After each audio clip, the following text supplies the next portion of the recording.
बघूयात आपण काय कार्ड्स आले आहेत मेष राशीसाठी। महिना आहे जून, साल आहे 2020। हे जे पहिले 4 कार्ड्स आहेत, तर हे 4 कार्ड्स तुमची पास्ट एनर्जी म्हणजे भूतकाळामध्ये काय तुम्ही कुठल्या सिच्युएशन मधून तुम्ही काय परिस्थितीमधून तुम्ही बाहेर आला आहे किंवा काय नवीन गोष्टी तुम्ही शिकलात तुमच्या भूतकाळातून किंवा काय तुम्हाला सोडून द्यायचं आहे तुमच्या भूतकाळामध्ये, ते कार्ड्स आहेत। जे हे 4 कार्ड्स आहेत 9 of pentacles, 10 of wands, queen of pentacles आणि 8 ऑफ कप्स। हे तुमची प्रेझेंट एनर्जी म्हणजे वर्तमानात तुम्ही काय सिच्युएशन मधून जाताय किंवा काय प्रकारचे डिसिजन्स घेताय, साधारण काय तुमचं वागणूक आहे या प्रेझेंट सिच्युएशन मध्ये, ते कार्ड्स आहेत। आणि हे खालचे जर तुम्ही 4 कार्ड्स बघितले, ही तुमची फ्युचर एनर्जी म्हणजे भविष्य काळात अशा सिच्युएशन्स येऊ शकतात अशी एनर्जी आहे। आणि हे तुमची ओव्हरऑल एनर्जी की तुम्ही हा महिना जून महिना साधारण तुमची जी विचारसरणी आहे ती काय असू शकेल, ती एनर्जी आहे। तर आपण बघूया की कार्ड्स काय सांगतात तुमचे। पहिले भूतकाळाचे कार्ड्स। पास्ट मध्ये भूतकाळात तुम्ही कुठल्या तरी जर तुम्ही बघत असाल द स्टार कार्ड आले। द स्टारचा अर्थ ना एका अंधारात जेव्हा तारे चमकतात, खूप जास्त चमकतात, म्हणजेच तुम्ही कुठल्या तरी अशा परिस्थितीत अडकला होता पास्ट मध्ये की जिकडे फक्त काळोख होता, काही सुचत नव्हतं, बाहेर कसं पडायचं, नेगेटिव्हिटी भरपूर होती, पण तरी सुद्धा कुठे ना कुठे तुम्हाला एक उमेद, एक होप होता की नाही, या परिस्थितीतून आपण बाहेर पडू शकतो। आणि त्या होपसाठी, त्या प्रयत्नाने तुम्ही, त्या ताराने तुम्हाला, या त्या चमकता तारा जो आपण अंधारात म्हणू शकतो, त्या एका उमेदीने तुम्ही पुढे निघालात। पुढे निघून तुमच्या आयुष्यात कोणीतरी पास्ट मधून, म्हणजे एकतर लहानपणाचे फ्रेंड्स असू शकतात, मित्रमैत्रिणी, किंवा तुमचे कोणीतरी आधीचे काही फ्रेंड्स, तुमचे एक्स म्हणजेच तुमचं आधीचं प्रेम असू शकतं, किंवा अशा काही व्यक्ती किंवा आठवणी ज्या तुमच्या लहानपणापासूनच्या असतील किंवा आधीच्या काळातल्या असतील, कोणीतरी तुमच्या भूतकाळातून किंवा काही आठवणी तुमच्या भूतकाळातल्या तुम्ही पास्टमध्ये अनुभवल्यात पुन्हा एकदा, किंवा ती व्यक्ती परत तुमच्याकडे आली आणि त्या व्यक्तीने तुम्हाला काहीतरी ऑफर केलं। जर तुम्ही बघत असाल, ही एक बाई आहे, मदरली फिगर, एक आईसारखी व्यक्ती आहे, ती आपल्या मुलाला, म्हणजे जास्त करून हे लहानपणीचं कार्ड आहे की लहानपणीच्या काही आठवणी असू शकतात, लहानपणीचे कोणीतरी फ्रेंड्स, कोणी मित्रमैत्रिणी, व्यक्ती जी आपल्या आयुष्यात परत आली असेल, अशी तुम्हाला एक प्रेमाची भेट देते आहे पूर्ण कप भरून, किंवा एक नवीन ऑफर देते आहे। मग ती बिझनेसची ऑफर पण असू शकते, कोणीतरी आपले लहानपणीचा मित्र किंवा एखादी मैत्रीण आपल्याला बिझनेस स्टार्ट करायला एक नवीन ऑफर देत असेल। काही लोक इन्व्हेस्टमेंट्स पण करतात, त्याप्रमाणे तुमच्या बिझनेसमध्ये इन्व्हेस्ट करत असेल, असंही असू शकतं। पण हे कार्ड नक्कीच पास्टचं आहे, कोणीतरी तुमच्या भूतकाळातून नक्कीच तुम्हाला परत भेटला आहे। हे प्रेम असू शकतं, हे एक बिझनेस ऑफर असू शकते, एक न्यू डील असू शकते, जी तुमची जुने मित्रमैत्रिणी किंवा जुने काही असे नाते आहेत जी तुमची मदत करतायत, आणि ह्यांच्याचमुळे तुम्ही या अंधारातून बाहेर पडू शकता असं आपण म्हणू शकतो, किंवा शकलात असं आपण म्हणू शकतो, कारण ही पास्ट एनर्जी आहे। जर तुम्ही बघत असाल 2 कार्ड्स अजून आहेत तुमच्या पास्ट एनर्जीमध्ये, ते आहे क्वीन ऑफ वॉन्ड्स आणि दी एम्परर।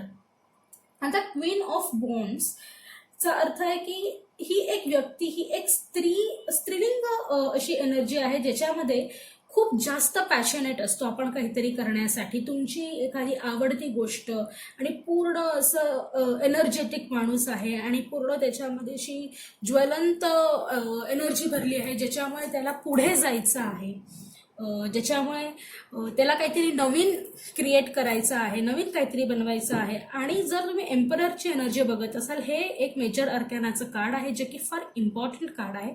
द एम्पररचा अर्थ तुमच्या आयुष्यातल्या कोणीतरी आपण म्हणू शकतो पुरुष, मग ती व्यक्ती तुमचे वडील असू शकतात, तुमचा नवरा असू शकतो, तुमचे मित्र असू शकतात जवळचे, तुमचा बॉयफ्रेंड असू शकतो, तुमचे मेल बॉस असू शकतात, ज्याच्यामुळे तुमच्या आयुष्यात काही गोष्टी घडतात ज्याचं महत्त्व जास्त आहे तुमच्या आयुष्यामध्ये, अशी एक पुरुष व्यक्ती घरातली किंवा तुमची जवळची, ज्याने तुम्हाला काही नवीन सल्ले दिलेत किंवा या गोष्टींना तू कुठल्या दृष्टीने बघ किंवा काय दृष्टीने तू निर्णय घ्यावेस, तुम्ही निर्णय घ्यावेत, तुम्ही कसे पुढे जावेत, असे काही सल्ले त्यांनी दिलेत आणि त्या सल्ल्यांना तुम्ही एक्सेप्ट केलं, त्या सल्ल्यांना तुम्ही मान्य केलं आणि त्याच्यावरती काम करून तुम्ही पुढे निघालात.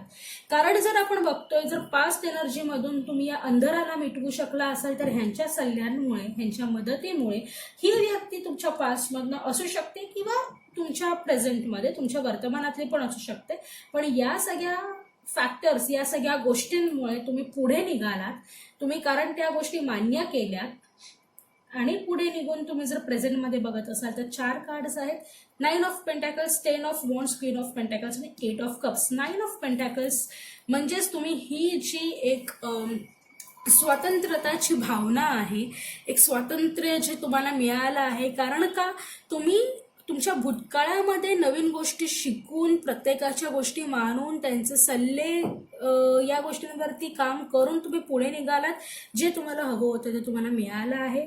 मला असं वाटतं हा सल्ला जास्त करून तुमच्या बिझनेसच्या रिलेटेड होता आणि जास्त करून कामाच्या रिलेटेड होता. आणि जर बघितलं गेलं तर हे एम्परर आणि क्वीन ऑफ वॉन्ड्स, राजा आणि राणी, हे जर कार्ड आले आहे तर असं असू शकतं की तुमच्या पास्टमध्ये, तुमच्या काही आधीच्या काळात काही तुमच्या दोघांमध्ये वाद निर्माण झाले असू शकतात, छोटे मोठे वाद, आणि तुमचं रिलेशनशिप जे आहे, तुमचं नातं जे आहे ते तुटण्याच्या जवळ होतं. पण दोघांनीही समजूतदारपणाने घेतलेला आहे. मुलाने जास्त करून जर आपण हे प्रेमाच्या हिशोबाने हे रीडिंग बघितलं एक, तर ही साईड अशी की मुलाने, पुरुषाने जरा जास्त समजून घेतलेला आहे, बाईने पण त्याच्या गोष्टी एक्सेप्ट केल्या आहेत आणि पुढे जाऊन त्या दोघांनी एक नवीन सुरुवात करायची ठरवली आहे. आणि जी स्त्री आहे ती या निर्णयाने खुश आहे. नॉट नेसेसरी की ही एक स्त्रीच असावी, ही पुरुष असू शकतो आणि त्यांनी पण आपल्या पार्टनरचे, आपल्या मित्राचे, मैत्रिणींचे, आपल्या आई वडिलांचे, जे कोण ज्यांच्याबरोबर ही वाद निर्माण झाले होते त्यांच्या गोष्टी ऐकल्या आहेत, ऐकून त्यांचे सल्ले मान्य करून पुढे गेला आहे आणि ती व्यक्ती आता खुश आहे. म्हणजे तुम्हीच आता खुश आहात. जर तुम्ही बघत असाल तिचा एक हात जो आहे तो तिच्या पूर्ण पैशांवर, पेंटॅकल्सवर आहे, एका हातात पक्षी आहे आणि तिच्या चेहऱ्यावरती फार स्माईल आहे. ह्याचाच अर्थ असा आहे की तिने काही गोष्टी ठरवलेल्यात दुसऱ्यांच्या सल्ल्यांवरती आणि त्या गोष्टींवरती, त्या निर्णयांवरती ती ठाम होती आणि त्या सक्सेसफुल झाल्या आहेत. आता प्रेझेंटमध्ये ती फारच खुश आहे या गोष्टीबद्दल. 10 ऑफ वॉन्ड्स आपण जर कार्ड बघितलं, तिला जे आयुष्यामध्ये, तिच्या भूतकाळामध्ये जी काही टेन्शन्स होती, जी काही स्ट्रेस होते ते आता नको आहे. त्या व्यक्तीला, म्हणजे तुम्हाला ती आता नको आहे. तुम्ही खूप प्रयत्न करतायत की ती टेन्शनची स्ट्रेस सगळी बाजूला काढून टाकायची आणि पुढे निघून जायचं. काही प्रमाणात तुम्ही त्याच्यामध्ये सक्सेसफुल झाला आहात, काही प्रमाणात तुम्ही तुमचं टेन्शन आणि स्ट्रेस थोडंसं बाजूला ढकलण्याच्या प्रयासामध्ये नक्कीच पुढे गेला आहात. आणि आता जी तुमची परिस्थिती आहे ना, ती क्वीन ऑफ पेंटॅकल्स प्रमाणे आहे आणि 8 ऑफ कप्स प्रमाणे आहे. म्हणजेच कशी की तुमची विचारसरणी, तुम्ही थोडंसे प्रेमळ, मायाळू, थोडंसं केअर करायला लागलेत, लोकांची काळजी घ्यायला लागलेत, स्वतःची काळजी घ्यायला लागलेत, तुमच्या पैशाची काळजी घ्यायला लागलेत, इन्व्हेस्ट करत आहात, सेव्हिंग्स करत आहात, तुमच्या प्रेमाला वेळ देताय, तुम्ही तुमच्या पती पत्नीला वेळ देता आहे, तुम्ही मित्रांना वेळ देता आहे. आपण आता बाहेर पडू शकत नाही पण तुमचे phone calls, may be video calls होत आहेत आणि तुम्ही जास्त टचमध्ये राहतात सगळ्यांच्या, तुमच्या रिलेटिव्सच्या, नातेवाईक, मित्रमैत्रिणी, तुमचे प्रेमाची माणसं, सगळ्यांसोबत तुम्ही सगळ्यांना धरून आहात आणि नवीन काहीतरी विचार चालू आहे नक्कीच मनात की नवीन काहीतरी सुरुवात करायचं आहे. तुम्ही खूप मेहनत केली या गोष्टीवरती, खूप काम केलंय. त्यामुळे हे जर बघायला गेलं, जर आपण क्वीन ऑफ पेंटॅकल्स हे कार्ड बघितलं ना, तर हे कार्ड आहे की ही जी स्त्री आहे ती आपल्या बाळाला कशी आपण एकदम मन लावून बघतो, असं काहीतरी खूप काळजीपूर्वक तिच्या हातात नवीन निर्माण करत आहे आणि ती गोष्ट खूप काळजीपूर्वक बघत आहे. जर आपण बघायला गेलं तर तुम्ही काहीतरी नवीन नक्कीच विचार करत आहात आणि त्याच्यात जीव अडकला आहे तुमचा. मग ती फॅमिली असू शकते स्टार्ट करायची नवीन, किंवा लग्न असू शकतं, एखादी कमिटमेंट असू शकते. पण कुठल्या तरी विचारात जो आहे त्याचा तुम्ही सिरियसली आणि महत्त्वपूर्ण अशी ही गोष्ट आहे, जसं तुम्ही गंभीरपणे विचार करत आहात. आणि 8 ऑफ कप्स ही एनर्जी जर प्रेझेंटमध्ये आहे तर ही अशी एनर्जी आहे की तुम्हाला तुम्हाला तो जो भूतकाळ होता ना तुमचा, ज्याच्यामध्ये फक्त निगेटिव्हिटी होती आणि तुमच्या मनात विष होतं, तुमचे विचार वाईट होते आणि लोकांकडे बघण्याचा दृष्टिकोन थोडा निगेटिव्ह होता, या सगळ्या टॉक्सिक म्हणजे एक आपण म्हणू विषारी गोष्टींना तुम्ही तुमची पाठ फिरवली आहे आणि तुम्ही पुढे निघाला आहात. हे जे कप्स दिसत आहेत ना तुम्हाला, हे रिकामे कप्स आहेत. सो आता त्या रिकाम्या गोष्टींकडे किंवा रिकामी ज्याच्यात काहीच उरलं नाही आणि काही गरजच नाही त्यांच्याकडे पुन्हा जायची, त्यांच्याकडे फायनली तुम्ही पाठ केली आणि तुम्ही पुढे निघाला आहात. आणि पुढे निघून तुम्ही 10 ऑफ स्वोर्ड्स म्हणजेच कम्प्लिशन, म्हणजेच एखादी टॉक्सिक लाईफ किंवा एखादी विषारी जीवन, एखादा विषारी माणूस जो आपल्या मनात विष कालवत होता किंवा खूप त्रास दिला आपल्याला, ह्या सगळ्यांकडे तुम्ही पाठ करून पुढे निघाला आहात. हे तुमची सध्याची वर्तमान प्रेझेंट एनर्जी आहे, जी मला फारच सुंदर आवडली. कारण का, तुम्ही तुमच्या भूतकाळातून काही धडे घेऊन तुम्ही पुढे त्या धड्यांवरती काम करून आज तुम्ही सेटल आहात. सेटल म्हणजे तुम्ही बॅलेन्स्ड आहात. तुम्हाला माहिती आहे तुम्हाला जास्त करून तुमच्या स्वतःवर फोकस करायचं आहे, तुम्हाला तुमच्या नवीन निर्माणावरती फोकस करायचं आहे, घरच्यांवर फोकस करायचे आहे. सध्याला क्वीन ऑफ पेंटॅकल्स अशी एनर्जी आहे ना मित्रांनो, जेव्हा तुम्ही तुमच्या घरच्यांना जास्त वेळ देता, म्हणजे ही एक स्त्रीलिंग एनर्जी आहे, पण हा पुरुषही असू शकतो. जे आपण म्हणू शकतो की आपल्या घरच्यांना ज्यांना वेळ पाहिजे असतो, मग भाऊ बहीण, आजी आजोबा, आई वडील, अशी लोक जे असतील, नक्कीच तुम्ही घरी राहताय आता लॉकडाऊनमुळे, पण असं गरजेचं नाही लॉकडाऊन आहे म्हणून आपण आपल्या घरच्यांना वेळ देतो, कारण आजकाल सगळे फोनमध्ये असतात, बिझी असतात. पण त्यातूनही वेळ काढून तुम्ही तुमच्या घरच्यांसोबत जास्त बोलत आहात, एकत्र राहायचा प्रयत्न चालू आहे, त्यांच्यामध्ये इन्व्हॉल्व व्हायचा प्रयत्न चालू आहे आणि ही चांगली गोष्ट आहे. त्यामुळे सध्या तुमची ती विचारसरणी चालू आहे. कुठल्याच नेगेटिव्हिटीकडे वळायचं नाही, आपलं टेन्शन स्ट्रेस थोडंसं दूर ठेवायचं. आणि मी जसं तुम्हाला सांगितलं की मिथून ही सीझन जेव्हा स्टार्ट होतं, जेमिनी हे सीझन जेव्हा स्टार्ट होतं, आपण गो विथ द फ्लो, थोडंसं ही एअर एनर्जी असल्यामुळे, वायुतत्वाची एनर्जी असल्यामुळे थोडं आपण go with the flow, tension release करतो, प्लस आपण नवीन फ्रेश स्टार्ट करतो. जेमिनी मिथुन अशी रास आहे की त्याचा आपल्या सगळ्यांवरती प्रभाव पडतो. पहिली वायुतत्वाची साईन आहे 12 राशींपैकी. आणि आपण जर तुमचं फ्युचर बघितलं तर फ्युचरमध्ये 4 कार्ड्स आहेत, king of cups, S of cups, 3 of pentacles आणि 9 ऑफ सोर्ड्स. आता मित्रांनो, जसं मी म्हणाली की जेव्हा क्वीन ऑफ पेंटॅकल्स आलं, तुम्ही कसला तरी गहन आणि गंभीर विचार करत आहात. प्रेमाच्या बाबतीत असेल तर तुम्ही लग्नाचा निर्णय घ्यायचा विचार करत आहात, तर तुमचं फ्युचर आहे किंग ऑफ कप्स. म्हणजे जी कोण तुमची पार्टनर आहे, मुलगा मुलगी, जे कोण तुमचं पार्टनर आहे ते सुद्धा कमिटमेंटचा विचार करत आहेत. अशी शक्यता आहे फ्युचरमध्ये, भविष्यामध्ये येण्याची, की तुम्हाला ते लग्नासाठी विचारू शकतात किंवा एखाद्या सिरियस गोष्टीसाठी विचारू शकतात. आणि ही व्यक्ती फार मॅच्युअर्ड असते आणि त्याला नक्कीच माहिती असतं की आपल्याला समोरच्याला प्रेम द्यायचं आहे आणि ते स्वतः तुमच्याकडे येतील, बोलतील. ही नवीन बिझनेस ऑफर असू शकते, नवीन जॉब असू शकतो, नवीन प्रेम प्रपोजल असू शकतं किंवा हे लग्नाचं प्रपोजल असू शकतं. तर त्याचे चान्सेस जास्त आहेत जून महिन्यामध्ये आणि ही चांगली गोष्ट आहे. दुसरा कार्ड पण आपल्याला एस ऑफ कप्स आला आहे भविष्यामध्ये.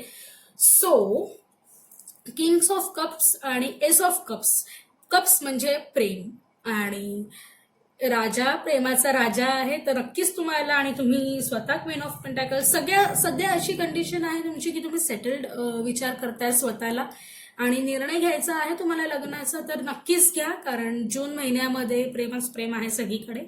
आणि काही नवीन सुरुवात करायची असेल तर नक्कीच करा, कारण नवीन ऑफर्स येणार आहेत. मग ते जॉब असतील, बिझनेस असेल, तर समोरून तुम्हाला ऑफर्स येतील. विचार करा, पण ज्या ऑफर्सची तुम्ही वेट करत होता, आजपर्यंत वाट पाहत होता, ते सगळे तुम्हाला मिळू शकते. आणि दोन अजून फ्युचर कार्ड्स आपल्याला आले आहेत, ते आहेत 3 ऑफ पेंटॅकल्ससाठी 9 ऑफ स्वोर्ड्स.